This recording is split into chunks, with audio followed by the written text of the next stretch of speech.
You are listening to Lighthearted Leadership with Lizette, Season 3. Hello, everyone. Dr. Lizette Warner here to talk to you about authentic hobby or business. Seems like a strange topic for us to take up here on Lighthearted Leadership, but like everything else, you've come to expect from me this lightheartedness where we take on sort of serious topics. And one of the things that I've been doing a whole lot more of, and I think we've been talking about that here on the podcast, is working with business owners, particularly coaches, like working with coaches to help them build, launch, and grow their business. Because I wrote the book, Power, Poison, Presence, as you know, because we've talked about it here. So I wrote this book, and I wrote it initially for all the leaders that I was coaching and for all the leaders that I would never coach. Because they would probably never come to me. Did you know, this is some of the research that I've been doing while I've been working on my next project, that 61% of CEOs do not have a coach? That's by UpCoach, I think. That is by UpCoach. And I saw that and I was like, oh my goodness, I can't believe it. But one of the reason I bring that up is because it plays into some of the work that I'm doing and what I'm moving into. But I've started to work with coaches because as I was writing the book, Power, Poise, and Presence, one of the things that I discovered was my mission was to help create a world where people feel confident, where they feel empowered, even if they're not in a position of power, or they feel like they can walk into any sort of situation poised, balanced, calm, regardless of the storm that is brewing in front of them. And I did that through the book. And what I realized is that if I can make small business owners, coaches successful, they will ensure my mission of creating this world where people feel empowered, poised, and present and confident in the world, because that's what coaches do. And I was having coaches that were coming up to me asking me, how did I do all the things that I did? Because it seemed sort of surreal that I was coaching so many people. I got my professional certification in coaching, and I started building up my business. And I was working full time. To be completely vulnerable here, I was working full time while building up a coaching business. And I didn't intend to build, launch, and grow my own business. I kind of wish that I had known that's on the road that I was on, the journey that I was on.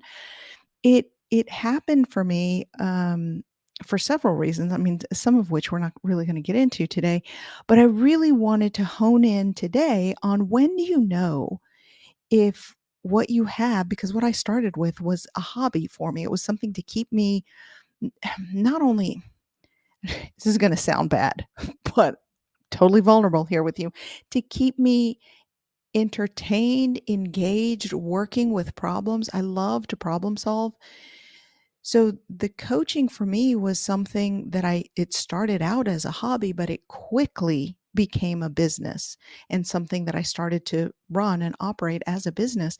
But there's a difference. And a lot of times, what I've realized in working with coaches as I do is that when I'm in conversation with coaches, sometimes they think they've got a business when in actuality, they have a hobby.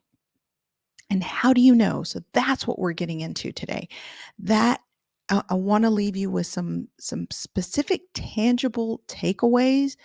So if you're working on a side hustle, you've got something, a hobby that you're thinking maybe this is going to generate income for you, let's spend some time on that. And I want you to have some tangible takeaways. So by the time we're done today, you're going to have some things to take away so that you'll be able to recognize, do I want to take this and turn this into a hobby? And to do that, I'm going to put myself out front and center. One of the things that I was asked as I was growing my business was, how did you do it, Lizette? And one of the things that kept coming back to me was people telling me, well, Lizette, you must not sleep. You obviously you must have a twin, because how do you do that? How do you work full time? How do you work full time and coach? You must be incredibly lucky, which I found always very patronizing, like, "Oh, I I was just lucky at doing this." No, I wasn't lucky. There was a process. There was something behind it. Not initially, no, there wasn't. And actually, I take that back. Initially, there was. I did have something. It's not what I have now, but I did have something. And often people would say, "You know what? I could never do what you've done." And I disagree with that. I fundamentally disagree with that. Yes, anyone can do this. And here I'm going to show you, I'm very vulnerable, going to show you exactly what I was doing. When I started, I was working somewhere on the order of 60, 70, I'm going to hang my head in shame, 80 hours a week. I was traveling, I was working. On Friday nights, my husband would come to my desk at 8:30 p.m. evening time telling me, "It is 8:30 at night on a Friday. You need to stop working." And oddly, sometimes he still does that, because this is just the way I work sometimes. The point is, what I did and what you're seeing if you're on the video is I started to curtail my working hours at work, and yearly. So the chart, if you're looking at the video, the chart is showing the decrease in hours that I worked at my full-time job, going from 65, 70 hours a week down to 50, down to 40. And what that ended up resulting in is was able to start coaching in the space that I freed up by reducing my working hours. And then I took on another project. I started writing a book, and I started using my morning hours before I went into work. Before I showed up for work, I started working a couple hours a day writing my book, writing a chapter, editing a couple of chapters, editing on my lunch hour, and coaching. And I started coaching in groups because groups took up less of my time, and I was able to still work and then coach a small number of hours, but make a big impact. And the rest of the numbers are here. Essentially, the rest of the numbers kind of stay steady, but that really was what I was doing. And so to explain sort of this entrepreneurial journey that I was on, initially, people think, okay, yes, I want to have my own gig. I want to do my own thing, right? Because then I get to set my own hours. I'll get to call the shots. Like, I want to be able to decide my future. And for many, that is the entrepreneurial journey, and that is the dream. And what I've found in working with the veteran coaches who've done studies, they've found and this was a single case study, but it was a capstone study that showed that 2 years after coach training, where a majority of people wanted to coach and set up their own business, 50 to 60% of people were no longer coaching. And if I look at my own coaching cohort and I look at who's coaching and who's still working and who's somewhat given up, quote unquote given up, they're not coaching anymore. They had maybe set up their business or set up their LLC. They've stepped away. So I see those numbers playing out in my own coaching cohort of people not pursuing that dream of coaching for whatever reason. And it can be coach here. I'm talking about coaching, but it can be consulting. And the numbers actually for consulting are worse than coaches. The Small Business Administration says that within 2 years, 50% of small businesses go under. That number gets worse for consultants. It's something like 80% of consultants. And a lot of it is this entrepreneurial mindset that people have of, hey, I get to set my own hours. I get to call the shots. I get to decide the future. But the truth of the matter is, yeah, you set your own hours. You call the shots. You decide your future. That's not given by anyone else. So this implies discipline. This implies that you have a plan. And many times that's a difference between, do you have a hobby or do you have a business? Because that entrepreneurial journey, it is tough. It requires deep amount of focus and deep discipline as well. Because the truth of the matter is, running a business, here's the myth. And if you're watching the video, here's the myth, right? The myth is that you go and you get a logo, you get an LLC, you get some branding colors, you get clients, and boom, you're ready to go, right? That's the myth. That is really, if I look back at how people were starting their business, you look around and this is what people were doing. They were getting the logo, the LLC, they were getting a website, they were thinking, okay, I'm going to get clients. And the myth is that you hang up your shingle, right? You set the open, I'm open for business. And the myth is that like clients will come running because I've got a website, I've got a podcast, I've got a this, I've got a that. And clients come running to you. But the reality is different, because once you become a business owner, you are essentially, if you're a coach and you're familiar with coaching CEOs, it's isolating. As you rise in leadership, it becomes more and more isolating.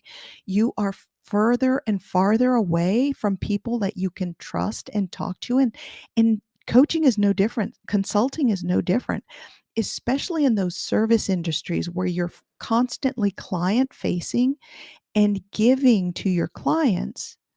You're constantly giving, and it can be a very isolating type of profession where you have no colleagues. You are the entrepreneur. You are the one setting the direction. You're setting the tone. You are giving to your clients every day. You are setting your vision, your mission, your plan for your company. So, coaching, but not just coaching, a lot of business owners, it can be an isolating profession depending on what your business is. And as you're running your business, there are all these things you have to keep in mind, because you have competition and you have to keep on top of not just serving your clients, but what's going on in the industry. Hello, Chat GPT, AI is coming, right?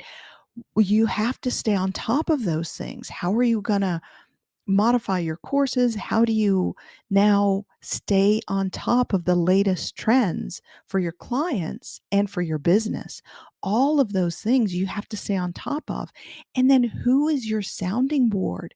Who's your accountability, so that that plan that you put together, who's looked at it from different angles to poke it with holes to see, yes, maybe, give you different perspectives, or who's holding you accountable. All of those things and all of those questions, a lot of times you don't think of when you're setting out to set up your business.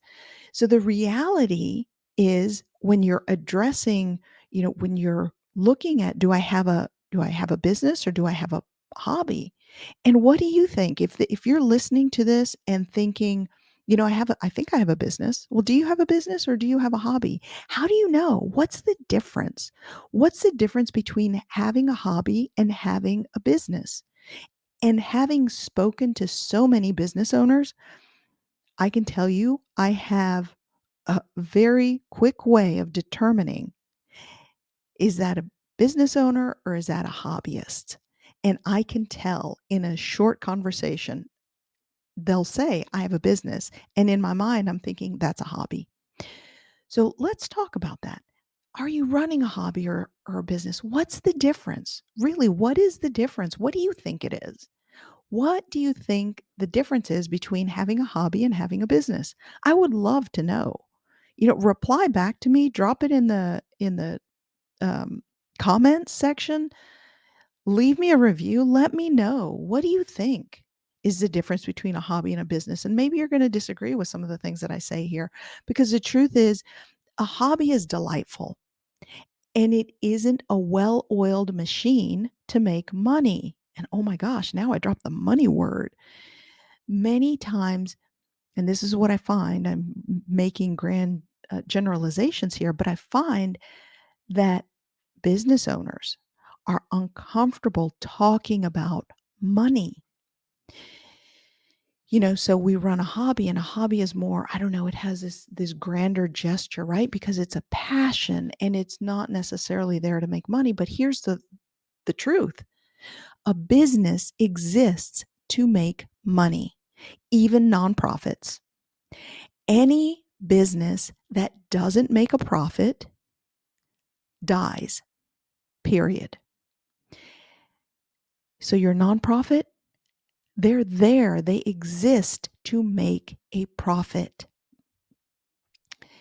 And the reality, going deeper with this, is that an S Corp, an LLC, a nonprofit, or a not for profit, those are all tax designations. That's not a moral code or a moral compass. And I mention that because so many of my small business owners who are coaches, who are looking to, how do I now price my services for this nonprofit? Because, oh, I feel morally obligated to have lower rates because it's a nonprofit and I need to help them, right? My social media consultants as well. Well, I work with nonprofits and I feel bad, right? Charging. And so many times we lower our rates or we do things for free. That's not a business, right? A business needs to make a profit. So I'll give you here an example. The NFL is a nonprofit. And guess what? The NFL posted revenues of $17 billion. The NFL is a nonprofit. Mayo Clinic, another nonprofit. According to the Rochester Post Bulletin, Mayo Clinic reported a 16.3 billion revenue, which was up by 3.5%. And this was in 2021. The Cleveland Clinic, another nonprofit, posted unrestricted revenues, this according to Becker's Hospital Review, of $13 billion. So again, nonprofit, not for profit, LLC, S Corp, whatever you have, they're tax designations, not a moral compass. I lay that out here because many of us and many of the small business owners that I work with and the coaches that I work with have this belief, have this mindset around money and around, not for profits or nonprofits. And we all carry these belief systems. So when you enter that entrepreneurial journey, you need to check your own money mindset. What is your belief system around money?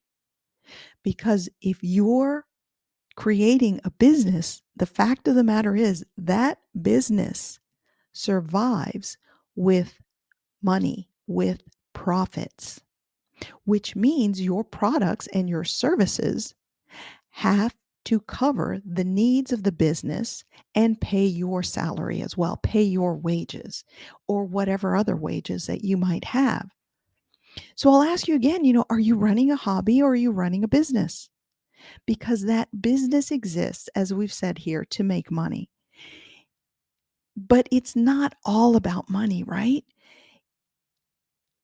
Businesses, especially small business owners, there has yet to be a small business owner or a coach that I have talked to that hasn't expressed their passion for helping someone. The whole reason they set up their business or they set up their coaching or their consulting or their speaking or their social media practice, whatever it is, whatever that business is, the whole purpose is because they see a problem and they want to help and they have a passion. They have something that they're super good at doing and they want to serve. And that passion is what underlies a business, but a passion also underlies a hobby. So again, how do you tell? Because they're both there. They're both there. This passion is there in the hobbyist and the passion is there typically in the business owner. Now here, I'm going to give it to you right now, the biggest difference that I see between a hobby and a business for the owner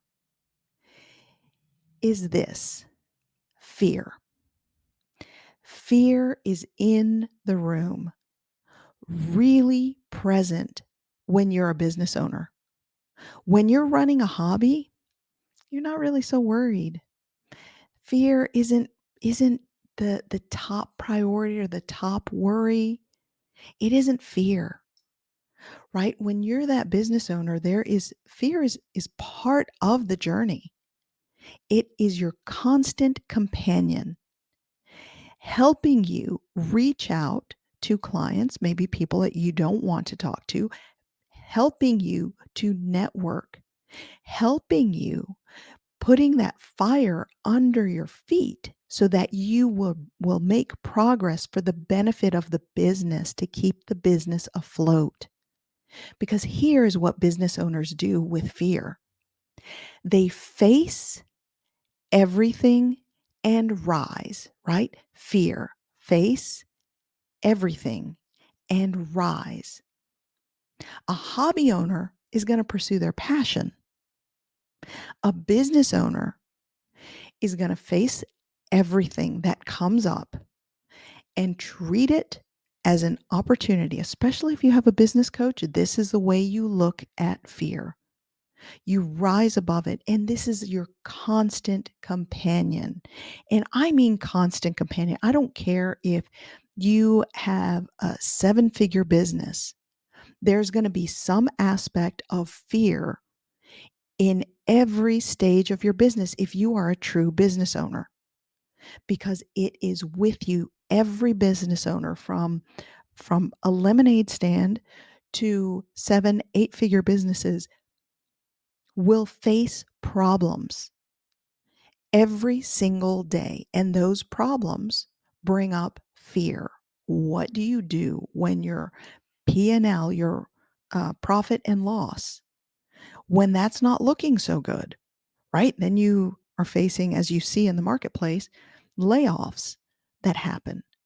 So fear is a constant companion for business owners.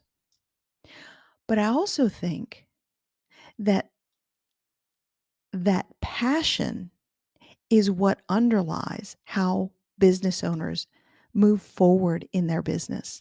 And I teach my students in the business academy about business owners and businesses having this property or having this, what the Japanese call ikigai, so which is passion. We talked about passion. Passion underlies your business. Ikigai is a Japanese word that refers to the passion that gives value and joy to life. So if you're a business owner, if you're a hobbyist, you both have the passion, right? Business owners have a passion for what it is they're doing. And ultimately, those business owners, especially the ones I work with, they want to pass something on. They want to help their clients so that they can then help their people that they work with, their clients. Their clients work with other people, and you begin to change by helping others.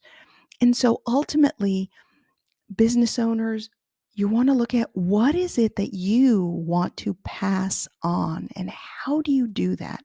Because the distinction between a hobbyist and a business owner is all in this ikigai. And I'm going to demonstrate it with a Venn diagram. So, and this is just a graphic that I pulled, but there are these 4 concentric circles. If you're not watching the video, there are these 4 concentric circles and they all overlap.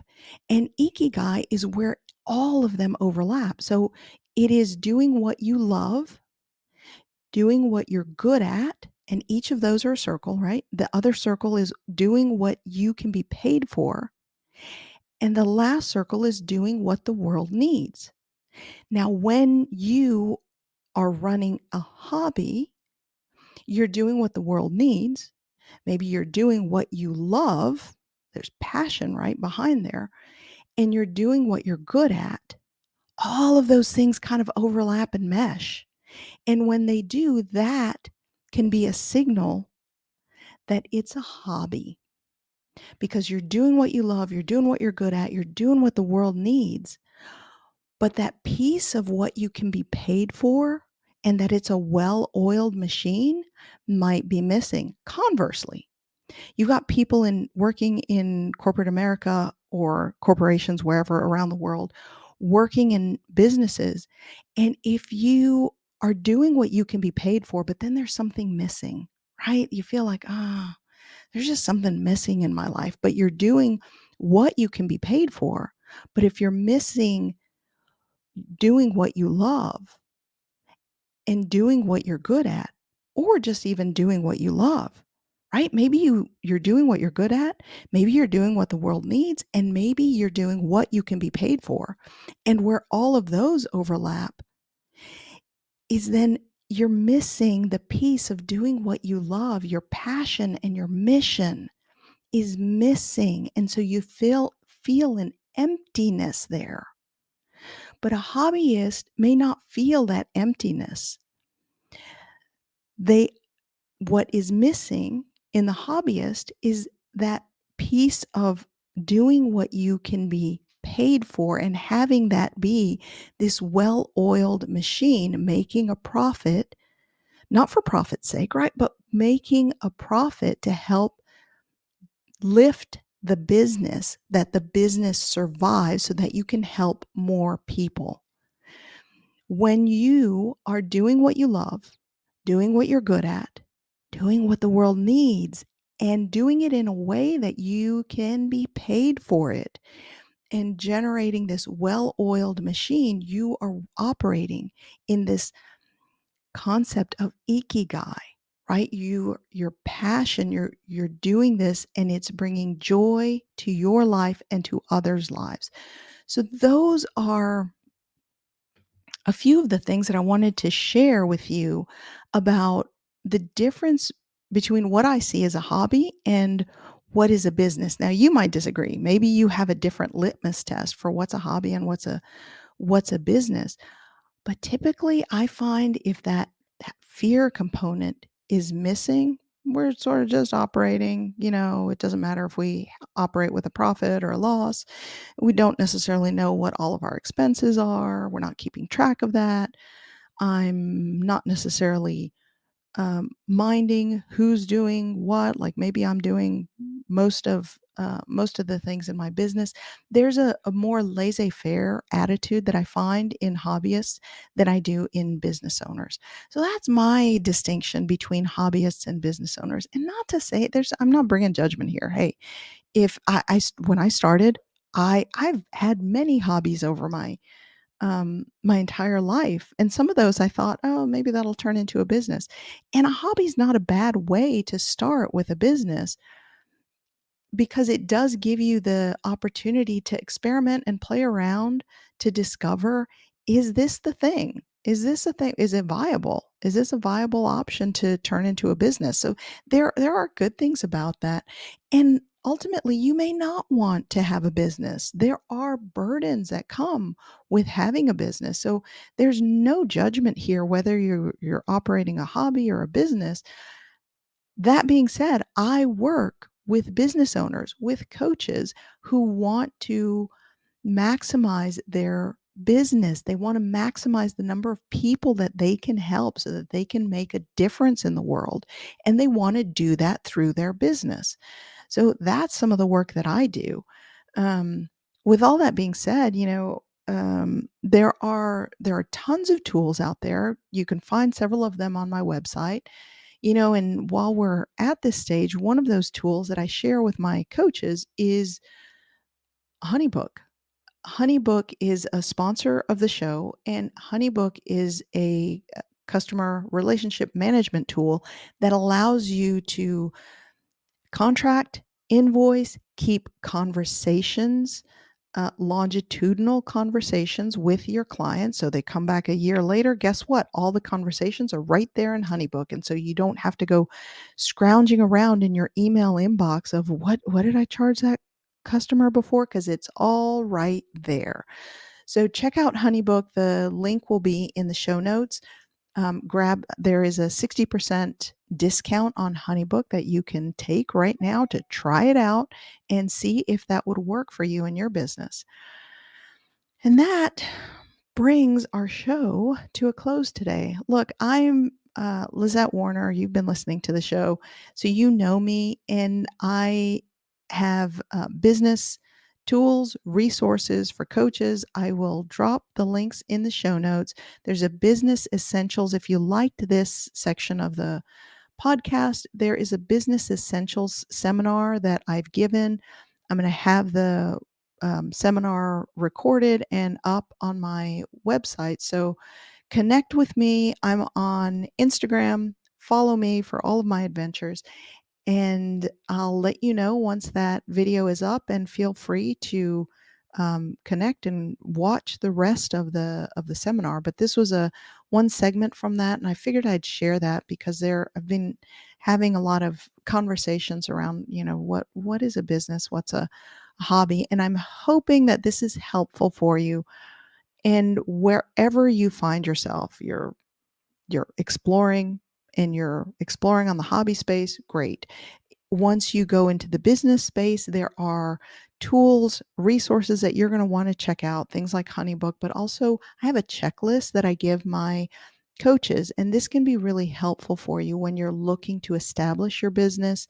What are some of the things that you should be looking for, and what are some of the tools and things that can help you in that adventure? So, I am Dr. Lizette Warner, and I want to thank you for joining us here today. And I also want to ask you, what did you learn? What are you taking away for yourself from today's show?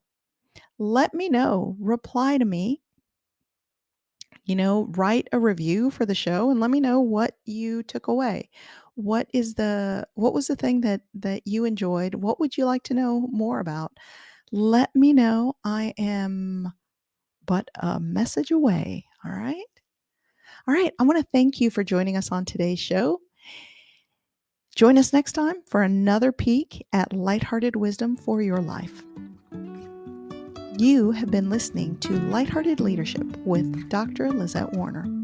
Life is a winding road, no telling where it goes. Driving through days and nights, won't stop for traffic lights.